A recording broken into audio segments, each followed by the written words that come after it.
Easy learning for juniors এর পক্ষ থেকে সকলকে শুভেচ্ছা ও স্বাগতম। তোমাদের অষ্টম শ্রেণীর স্বাস্থ্য সুরক্ষার প্রশ্নটি আমরা পেয়ে গিয়েছি। চলো আমরা প্রশ্নটি দেখি কি রয়েছে। তোমরা অষ্টম শ্রেণীর সবাই মিলে বনভোজনে যাবে। বিদ্যালয়ের কয়েকজন শিক্ষক তোমাদের সাথে থাকবেন, কিন্তু আয়োজনের সব দায়িত্ব তোমরা নেবে বলে ঠিক করেছো। তোমরা শিক্ষক বৃন্দের সাথে একটা মিটিং করে আয়োজনে কি কি বিষয়ে প্রস্তুতি নিতে হবে তার একটা তালিকা তৈরি করে নিয়েছো এবং কয়েকটি কমিটি করে তোমাদের মধ্যে দায়িত্বগুলো ভাগ করে নিয়েছো। তোমার উপর দায়িত্ব পড়েছে বনভোজনের দিন খেলাধুলা ও বিনোদনের আয়োজন করা। এছাড়াও সার্বিক দেখাশোনার দায়িত্ব পড়েছে তোমাদের কয়েকজনের ওপর।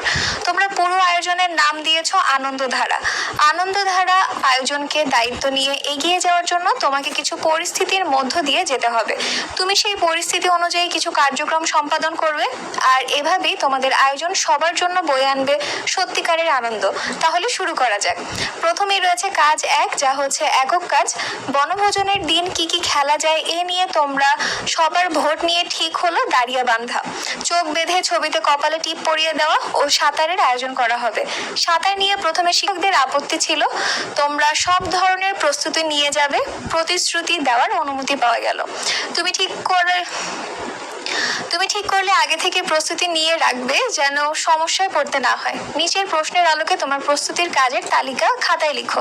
তালিকার এক পাশে লিখতে হবে যারা সাঁতারে অংশগ্রহণ করবে তাদের প্রস্তুতি ও সুরক্ষার জন্য কি কি কাজ করবে, আর আরেক পাশে থাকবে তুমি যে কাজগুলো করার সিদ্ধান্ত নিলে তার কারণ কি।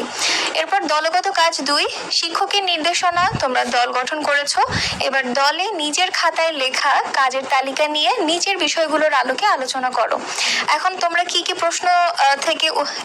কি প্রশ্নের উত্তর বের করতে হবে তা হচ্ছে, কি চিন্তা থেকে তারা নিজেদের কাজগুলো ঠিক করেছে, অন্যরা যে কাজগুলো তালিকা করেছে তার মধ্যে কোন কোন কাজের সাথে তুমি একমত, কারণ কি, কোনগুলোর সাথে একমত নও, কারণ কি, এবং প্রস্তুতির কাজগুলো করতে কারো সহযোগিতার প্রয়োজন আছে কিনা, কার, জরুরি প্রয়োজনে সহযোগিতা পাওয়ার জন্য কি কি করা যেতে পারে।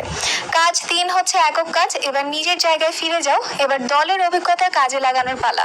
তাহলে খাতায় লিখে নাও দলের আলোচনা থেকে কোন নতুন বিষয়গুলো সম্পর্কে নতুন করে জানলে।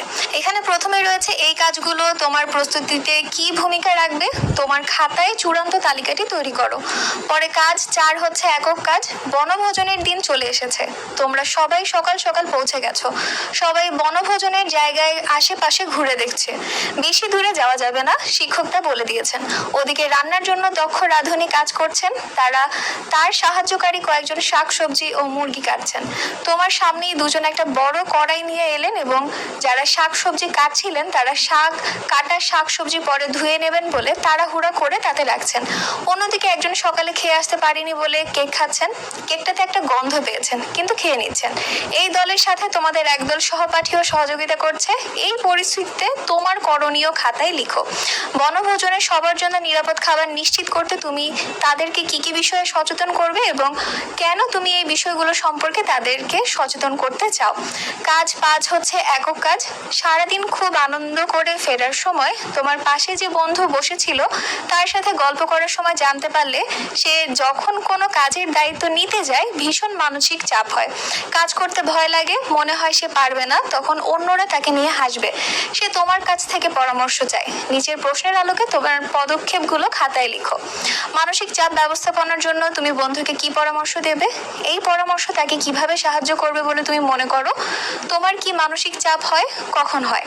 এরপর একটা জোড়ায় কাজ রয়েছে। এবার শিক্ষকের নির্দেশনা অনুযায়ী কাজ তৈরি করবে, মানে জোড়া তৈরি করবে। কাজ 5 নং এ নিজেদের লেখা উত্তরগুলো নিয়ে নিচের প্রশ্নের আলোকে আলোচনা করো ও প্রয়োজনীয় নোট নাও।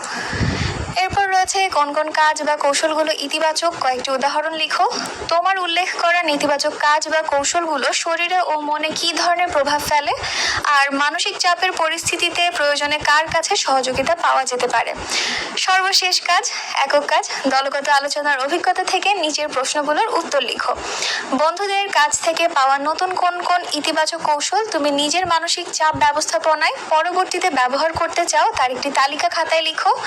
এই কাজ কাজগুলো ব্যবহারের ফলে তোমার জীবনে কি কি ফলাফল আসবে বলে তুমি মনে করো, এবং নিজেকে সুরক্ষিত রাখতে মানসিক চাপ নিয়ে সকলের জানা প্রয়োজন এমন 3টি মেসেজ লিখো। বনভোজন শেষে আনন্দ নিয়ে নিরাপদে বাড়ি ফিরে আসা হলো। আনন্দধারা আয়োজনের সবগুলো কার্যক্রম শেষ করার জন্য ধন্যবাদ। এই হচ্ছে তোমাদের 8ম শ্রেণীর ষান্মাসিক সামষ্টিক মূল্যায়নের স্বাস্থ্য সুরক্ষা বিষয়ক প্রশ্ন। আমি খুব শীঘ্রই